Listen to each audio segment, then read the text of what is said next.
Thanks very much. Afternoon all. I suppose I want to start off by saying that racism is wrong in every form and there's no place in Northern Ireland. But it leads me on to this lovely glossy brochure that we have in front of us today. From reading that, my initial thinking is, at what point did the PSNI become captured?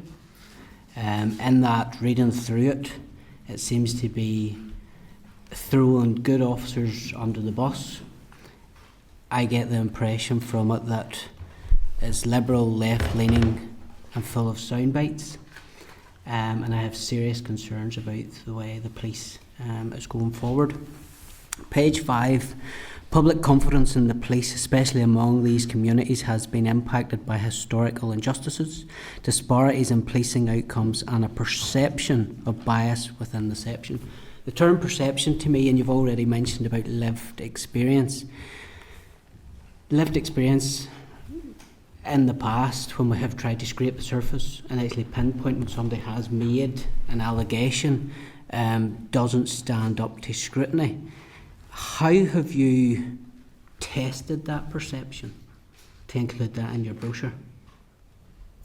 Okay, well, I'm sorry to hear that you think it's glossy and full of sound bites, and I hope to prove you wrong in time. I think the perception of bias within the system, and I think you're referring to Mr. Boucher's opening comments in the foreword. I think all we need to do there is to look at the detail that has informed the action plan and the journey that policing, wider policing and policing within Northern Ireland has been on. So the learning from the Macpherson report, the Stephen Lawrence inquiry, Black Lives Matter, the Casey review, all of those have given indications of bias and discrimination within policing, which is what we acknowledge through part of this plan, and therefore have developed a response nationally aligned to what is happening in England and Wales. Yeah, and that's on a national basis, whereas I'm interested when you come in front of the committee today to what's happening in Northern Ireland. Page 7. These include, so we're talking about this plan outlines specific goals and actionable steps to eradicate racial and ethnic disparities in policing. These include enhanced training programmes, oversight mechanisms, community engagement and policy reforms. My question from that is, at what cost is all this? Cost in terms of financial, resourcing or impact for policing of ethnic minority communities? Implement this brochure and what's in it. How much has been set aside? We're hearing that policing numbers are declining, or well, we're struggling for policing numbers. We're at an all-time low. We don't have the money in the budget essentially to have an operational police force that is fit for purpose. And I am very sceptical when there's a policy like this comes forward. I want to know how much to implement this, how much that will cost out of the existing policing budget, and how many policing bodies that would put on the street. If you look at all of the work, so I suppose my response to that is every single work stream that is outlined within the plan itself is routine business. This is core policing delivery. This is building on work that is already there and well embedded. It is just an opportunity for us to publicly make those commitments, to publicly say, here is the accountability and the performance process for which we will deliver and be held to account for. So in terms of cost, this is within our daily business. This is the work that officers and staff are doing day and daily. This is more about focusing on the way in which we deliver, how culturally competent our officers and staff are, their training and awareness of different ethnic backgrounds and the response that they might need to change depending on their audience. So there's a lot of things that are already there and can just be developed as part of our operational response. Rather than investment. There's more rhythm and routine training rather than investment.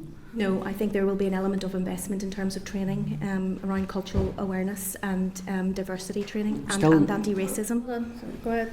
Still on page 7, so we get to a Northern Ireland point. So in Northern Ireland, the PSNI has not been immune to criticism following our own handling of peaceful protests organised by Black Lives Matter, which is, I recognise that. But we have to put into context that that was in the same time where COVID regulations were in place, where my life was impacted by going to church, and at the same time we actually seen the police facility in an IRA funeral in Belfast. So is there going to be glossy brochures come out about any of them, of how we have been impacted in the same scenario? You can't just pluck out that there's been an impact on Black Lives Matter without giving that context about the time that was happening. We have the Ormo Road incident as well, where there's political policing, but there's a narrative being set here, and this is what's in the brochure. On the same page, it goes on to say a representative of Amnesty International said the police service of Northern Ireland had consistently let down the black and minority ethnic communities in this country. So the wee tab at the bottom to back that up comes from a BBC article, and after this week the BBC absolutely have zero credibility, but yet that's where the PSNI has pulled this from to put into this brochure, and that's something that I have a problem with. Going on to page 17, talks about reducing any racial disparities inside the police service